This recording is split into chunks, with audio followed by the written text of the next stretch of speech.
This morning, we'll have speeches from the General Secretary, His Excellency Mansour bin Musallam, as well as Ethiopia's Deputy Prime Minister and Foreign Minister Dammaqe Mokonnin. Stay tuned. Ethiopia is proud to host this newest international intergovernmental organization with a vision to bring together countries of the Global South. As the host, the government of Ethiopia has provided the OEC with the necessary assistance toward establishing its headquarters in Addis Ababa. The first extraordinary session of the General Assembly is taking place at a time the global governance institutions are struggling to cope with the geopolitical change. The OEC has great potential to contribute to strengthen the international system by making it fair, equitable, and fit for purpose. As such, the member state of the OEC, guided by the vision reflected in the constitutive charter, we have started working resolutely to reinforce South-South cooperation, both as an end in itself and as a complement to existing South-North cooperation. I invite all founding states, associate members, and observers to support our organization to the best of our abilities and to move forward toward our shared objectives and ideals. I also count on your support, and I believe we'll have fruitful deliberations. This concludes my general remarks. Thank you for your attention.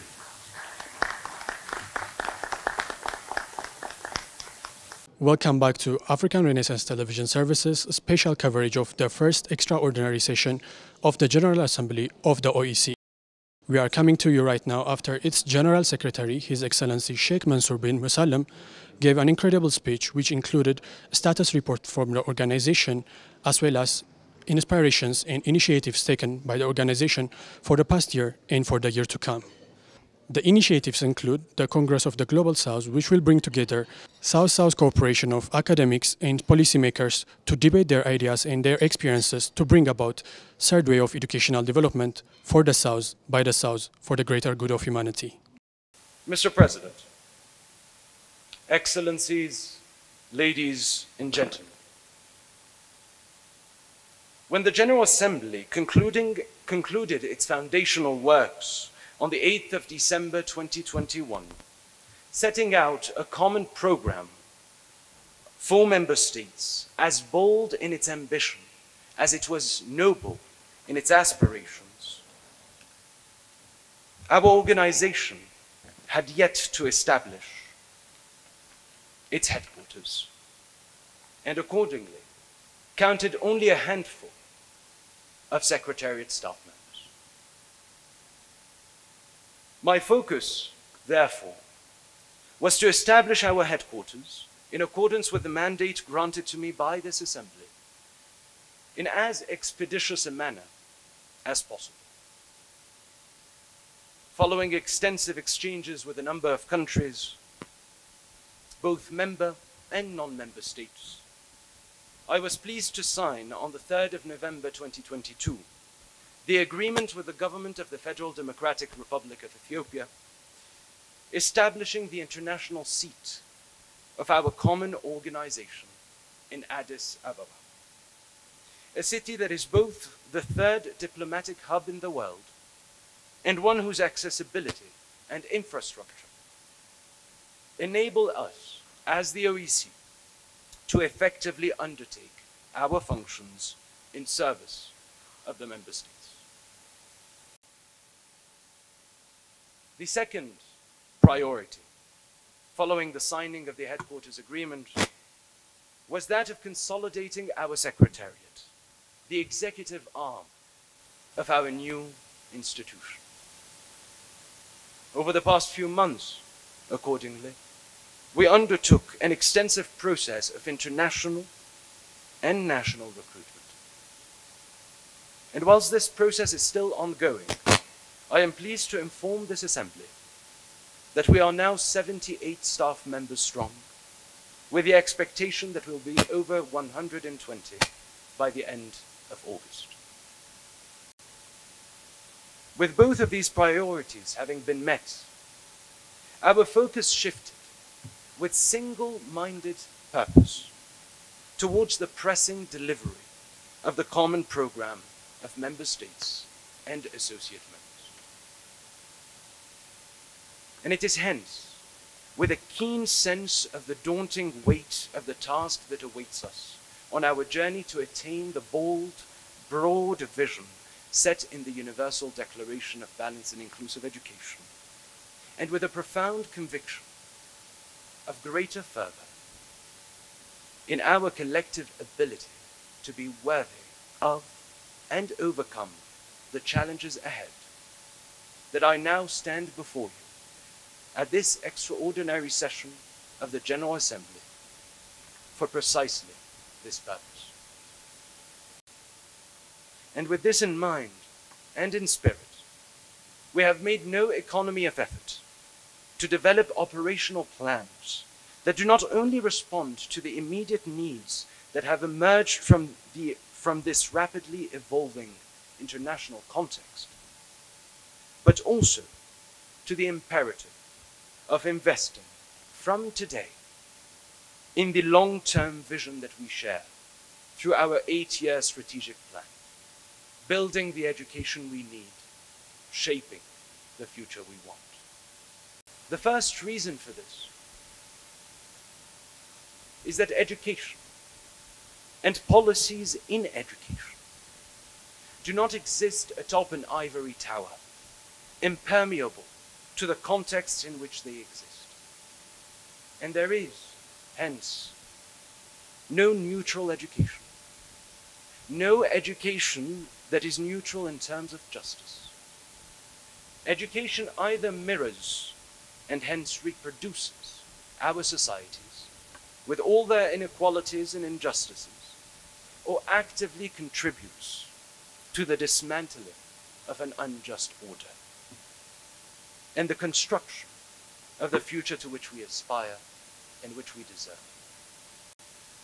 It either suppresses or it emancipates. And in this matter, there is no middle ground. We need an education that recognizes our cultures, identities, and experiences, who we are as individuals, as peoples, and as humanity. An education that, instead of merely preparing our youth for the world, authentically enables them to transform it. An education that returns to both educators and learners their humanistic vocation, not one that dehumanizes the former into obsolete information-sharing instruments, and the latter into mere blank slates. The second reason, in continuity of the first, is that to speak of balanced and inclusive education for the sake of balanced and inclusive education is but an abstract intellectual exercise. We here present are not interested in education for its own sake. For ours is the conviction that education is only meaningful, is only potent, is only relevant when it serves a vision of the future. Of where do we want to be as peoples? And the foundational stone, ladies and gentlemen, of this new world must be, for it can only be, a reinvented education system. For the transformative potential of education to be realized, it must itself be transformed. The OEC is not, because it cannot be, an international organization for education, but rather an international organization for development through education. a common platform, a collective instrument of the global south, by the global south, yet for the entirety of humanity, pooling together the necessary technical, financial, and human resources for the edification of a multi-dimensional third way of development. Once again, from the south, by the south, yet for the entirety of humanity.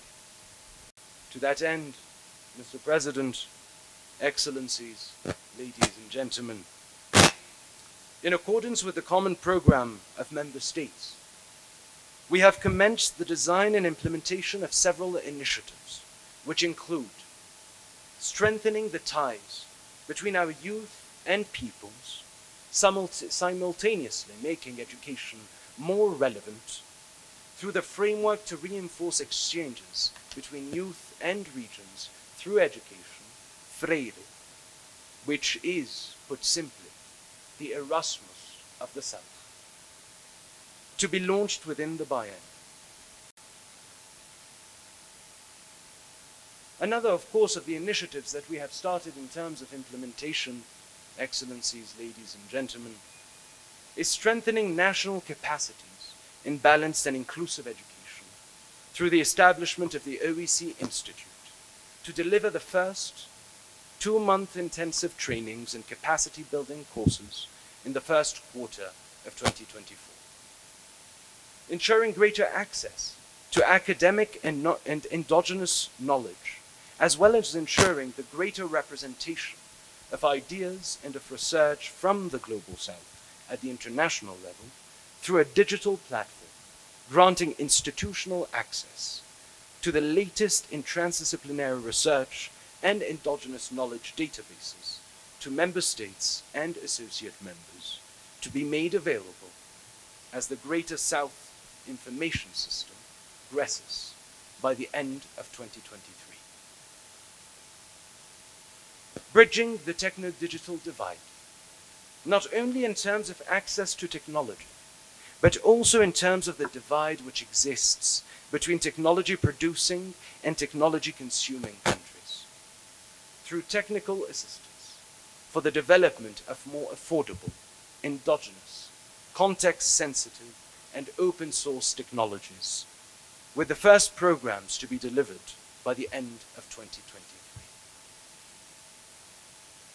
And, finally, accelerating the common construction of a third alternative and inclusive way of development through a Congress of the Greater South, bringing together intellectuals, artists, scientists, educators, youth, civil society organizations, and governments to exchange and to debate their experiences, their ideas, and their proposals with a view of adopting a collective roadmap which the OEC would technically and financially support towards the future that we want, with the first consultations to commence in the third quarter of this year. Ours is to confederate efforts, to strive together, to build the education we need, and to shape the future we want. This is our historic, transgenerational duty, one which is gargantuan in its proportions. The challenge is dwarfed, however, by the solidity of our common principles, the vigor of our shared ideals, and the power of the truth which we speak as one. The clock is ticking, and as history sits in merciless judgment, the struggle continues. For ours, Mr. President, ladies and gentlemen, for ours is not a common agenda. Ours is a common destiny. Thank you very much.